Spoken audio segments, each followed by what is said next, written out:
I'm going to introduce you to your speakers. Also, I'm just here to tell you briefly about our breakfast series, which we've been running for about 4 years now. We run it every month from January to June, both here at Reset in the Grove in New Haven and in Boston. And we try to present a business topic of interest, something that we offer free education to the community. And we find that these sessions have been exceptionally valuable for people who attend and people who invite others as their guests, and for us to meet people out in the community. And so the breakfast series, this is the last one of this season. Our next event is going to be in October, where we're going to invite all the panelists back for the first 6 breakfast series of the year. And it's going to be an evening event, what we're affectionately calling breakfast for dinner. So you'll always receive an invitation to that just by virtue of being here. We hope you're able to attend. And following that, we'll be starting the next season next January. And in the meantime, we'll be sponsoring other events as the year continues. So without further ado, let's talk about the topic of the day, the B Corp plans. Let me introduce James McLaughlin, my colleague at Rutherford Kalina, also a business law attorney, and James Wolf from Reset, one of the primary outside lobbyists to get the bill passed, and whose efforts have been incredible. So, James and James, you can call him J Square. Thanks, Dave. And thanks to all of you for coming out today. I just want to start off to begin with saying how happy I am, how excited I am to be talking about the Benefit Corporation Act, which was signed by the governor on Friday. It's been a long time coming. Reset and a lot of people throughout the state have been working for a very long time to get this legislation passed. So very excited to be here talking to you today about that. So my job here today is kind of to tell you a little bit about who would use a benefit corporation and why they would use it. And I'm going to leave it up to James to discuss how it actually works. So getting right into it, the people who use benefit corporations are called social entrepreneurs. And they're people who use business to create a positive social or environmental impact on their communities. And they do that using social enterprise. And the social enterprise is a business structured to solve social or environmental problems. So what does that really mean? When you have a typical business, there's all sorts of positive externalities associated with that. You get people employed, you're generating wealth, and you're delivering products and services to individuals who need that, who are demanding that. Social enterprises go a step further than that, and they're actually looking to solve a social or environmental problem with their business. So that all sounds a little nebulous. Who's actually doing this, though, right? That's the big question that I got up at the Capitol, and that is on everyone's minds when I talk about this. So I'm going to talk about 3 social enterprises that are doing some great stuff. The first one is Grayston Bakery. They're located out of Yonkers, New York, and they bake brownies. So if anyone has ever had Ben & Jerry's chocolate fudge brownie ice cream, these are the guys that do it. They make all the brownies for Ben & Jerry's, and they also are available in Whole Foods stores in the greater New York area. And they have $10 million in revenue in 2012. They're a very successful company. And they operate with a social mission. And there's 3 ways that they do that. The first thing that they do is they have an open door hiring policy. So they have a spec sheet for the kind of position that they need to fill at the company, and they allow pretty much anyone from the Yonkers community to apply, regardless of whether or not they have a criminal record or they don't have the typical education that one would associate with a certain position.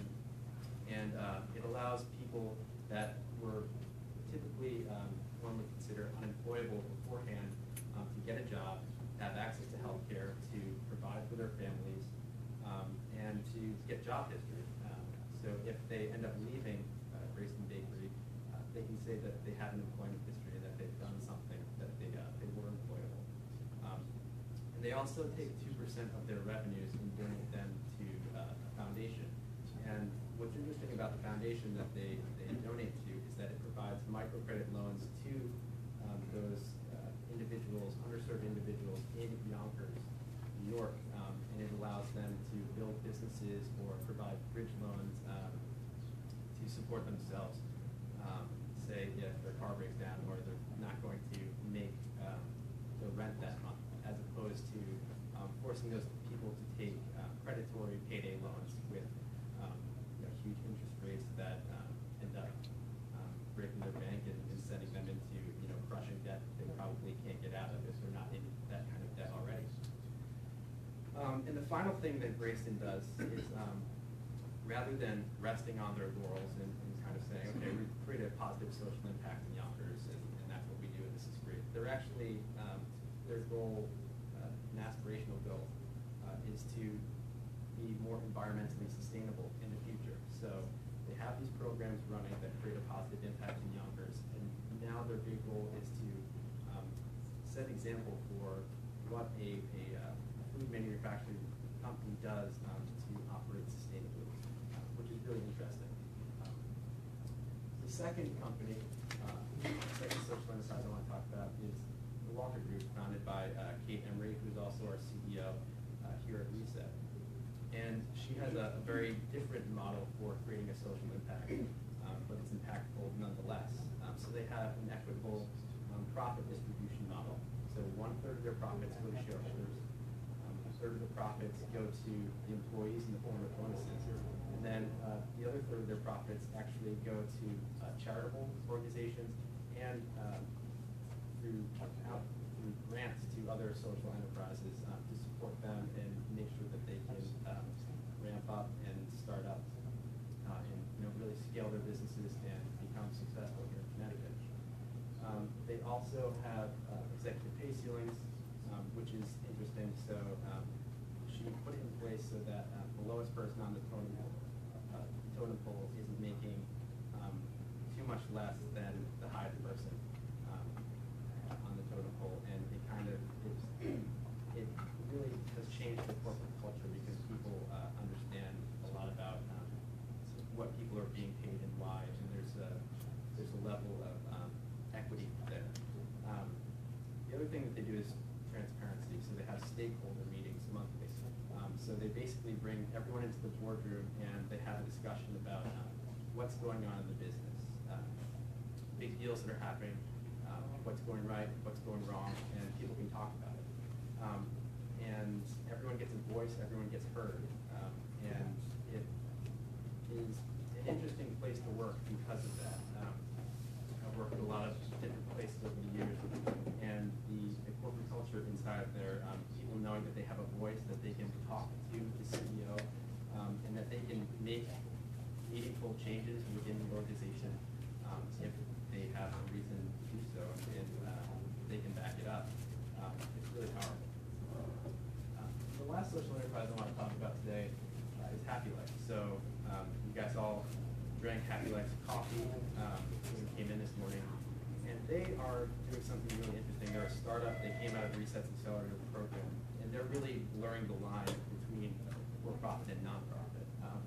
100% of their profits go to charity. So they pay themselves a reasonable salary. They're still a startup right now, so they're not making too much, but their profits go to support the area of Tanzania, where Vishal, the founder, went to work in college, and he studied abroad there, and the profits from the company go to fund the local infrastructure and to build schools in that area. And they also have a really interesting way of showing you where your coffee comes from. On every bag of their coffee, there's a code that you can put in on their website, and it'll take you to a picture and a bio of the company or the grower where they actually do their beans. So you understand the whole life cycle of the coffee making process, and then you understand where their profits are going to create that social impact. So again, transparency is really big to these social entrepreneurs. So it still leaves us with a question of why do we need benefit corporations? If those three companies are operating, they're all successful. And the issue is the for-profit, nonprofit dilemma. You know, if you want to operate with a social purpose, a lot of people think, oh, well, I'm going to start a nonprofit, right? The issue there is that you don't own a nonprofit. No one owns a nonprofit. So if you put 25 years in, you know, at a nonprofit, you're not going to retire with a nest egg. You're not going to be able to take anything away with you. It's kind of, you know, bye, see you later. Maybe you'll get a plaque on the wall or something in the boardroom. So there's because of that, there's a real difficulty scaling talent and scaling capital because you have no equity to sell off in your company. And there's also no profit motive, so a lot of people who are driven to, you know, be able to retire, be able to provide for their family, it's difficult to keep them on. So then we look at for-profit entities. Corporations and LLCs are an option, but if you're operating as a social enterprise, how do you cut through the noise of typical for-profit businesses and say that you're operating for profits, but also for a social mission? It's really difficult, and if you don't have the marketing capability and dollars behind you, it's tough. And as well as there's a high cost for structuring your business as a social enterprise. Kim Emery, who founded the Walker Group, had a really difficult time setting up her business to ensure that if there were other investors that came on, that she could lock in her goal of creating a social impact with other investors. Primarily because with a corporation, there's a duty to maximize shareholder wealth that the directors have to follow. So if she were to take on outside investment as a director, the shareholders could come and actually sue her and sue the corporation for not maximizing their wealth and for following a social mission. So to change the corporate entity, this was very difficult, cost her tens of thousands of dollars. With an LLC, you don't have that issue, but unfortunately, investors typically prefer the corporate form as opposed to the LLC form. So you're kind of right back to square one. So the big question is, you know, why can't we have our cake and eat it? Why can't we figure out a way to do everything that's great about corporations and LLCs and still operate with a purpose and, you know, signal to individuals like nonprofits do that this business is operating for a different reason. And so the folks at B-Lab did just that. B-Lab is a 501c3 organization. They're based out of Philadelphia. The founder of And One, the sporting goods company, and private equity professional got together and they said, you know, we're going to rethink the way business is done, and we're going to kind of shift business to having, you know, to really redefining what success means in business. And so they launched in 2006, and they came up with this assessment. And the assessment took a look at, you know, how a business was creating a positive social or environmental impact. What does that look like? How do we measure it? And they came up with a system to put out a numeric score that you can, it's really robust, and you can use it in across sectors. So you can have a brownie company, you can have a construction company. They both take the B impact assessment, and you can, as close as you possibly can, kind of do a one-to-one analysis of the social and environmental impact that they're having. In 2007, they started something called Certified B Corps. So if you got a certain score on that assessment and changed some of the governance structure of your company, you became a Certified B Corp, and that was kind of a marketing thing in a way for people to connect to each other and for people to understand that these are businesses that do something different. But the issue was there still wasn't legal protections for these businesses. So in 2010, they finally got benefit corporation legislation passed. And benefit corporations create a completely new legal entity for social entrepreneurs that provide the marketing advantages of a new entity and also provide legal protections to protect that social mission. they've made a lot of progress. So since 2010, and this is shocking, 24 states have passed it at the time this was made. In fact, Connecticut and New Hampshire came on, so we're now the 26 states and Washington, D.C. have passed this legislation. If you go back, the last time a new legal entity like this was, came into the fore in the United States was the LLC, and it took much longer for the LLC to catch on. It took 10 to 15 years. So this is really quickly picking up because a lot of people understand the need for a legal structure that allows people to do business in this new way. And this is kind of a quick slide about how we got through the passage here in Connecticut. But I want to focus on what makes a benefit corporation different. The legal advantages are it reduces startup costs. So, like I said, it's really difficult to structure a corporate form or an LLC specifically for social entrepreneurs that provides them protection if they bring on outside investment of that social mission. The benefit corporation is kind of out-of-the-box option that attorneys can use. It's really simple and it provides an easy-to-understand framework for attorneys to use. And it reduces startup costs by changing the fiduciary duty of the directors. That's the main thing that it does. It is based on the corporate form. So rather than directors focusing on the maximization of shareholder wealth, they also have to consider other stakeholders as they're making decisions on behalf of the company. So they have to consider their company's impact on their workers, on the environment, and on the community.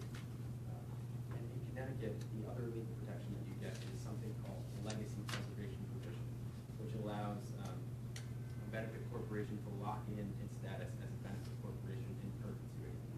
It's an option. It has a high threshold that the company needs to get over to get that in place. But if there are companies out there that have been operating with a social or environmental mission for years, they want to protect the legacy of the company, they can come to Connecticut and do that. Like I said before, there are significant marketing advantages. So in benefit corporation, once you all understand what a benefit corporation is, you can provide that framework or apply that framework to any kind of company that's out there operating as a benefit corporation. And there's a certain set of assumptions that we can make about the company. It also prevents against greenwashing, which is something James will get into a little bit later. But what it does is it allows the consumer to differentiate between a business that's just walking the walk, or just talking the talk rather, and walking the walk through an annual report requirement that benefit corporations need to adhere to regarding their social and environmental impact. And the last advantage is for investors. So there is a lot of money out there for these types of businesses. JP Morgan estimated that it's between $400 billion and $1 trillion of socially responsible capital that's kind of floating out around there in the ether, and it's really hard to kind of for these investment firms to find these types of businesses because before the benefit corporation framework, how do you define a business that's socially responsible? It's really difficult to figure that out. And the source for that, so benefit corporation can be used as a signal for these investors, and it has all the other advantages with the legal framework that protect the social mission of the organization, including allowing investors to kind of compel the organization that they invest in to create that social impact that they originally invested in if the company is not doing so, which James will get into in a little bit as well. So as far as next steps in learning about this, from Reset standpoint, we're going to be putting together a website called seekingbenefitsreport.com, which should be coming soon. We have a very rough beta version of that up right now, and that's going to allow people to understand just what a benefit corporation is, provide a resource for them to really doesn't really exist anywhere else in the U.S. And we're trying to work with the Secretary of State's office to be able to get a list of the current benefit corporations that are up and existing once the law goes into effect, to create a community of benefit corporations in a place where people who are interested in patronizing benefit corporations can go to. So if you are a large corporation, say you're not going to become a benefit corporation, but you want to know some other way that you can help out support these types of businesses, well, you can look on this list and see, oh, there's a coffee company. There's actually 2 coffee companies. I can taste both kinds of coffees and pick which one I want, and I can support these types of businesses that way. If you do have interest in becoming a benefit corporation, you need to have a serious talk with everyone in your company about what it means to become a benefit corporation, what it means for all of your stakeholders. And finally, you'll definitely have to talk to your attorney. So with that, I'll pass it over to Davis.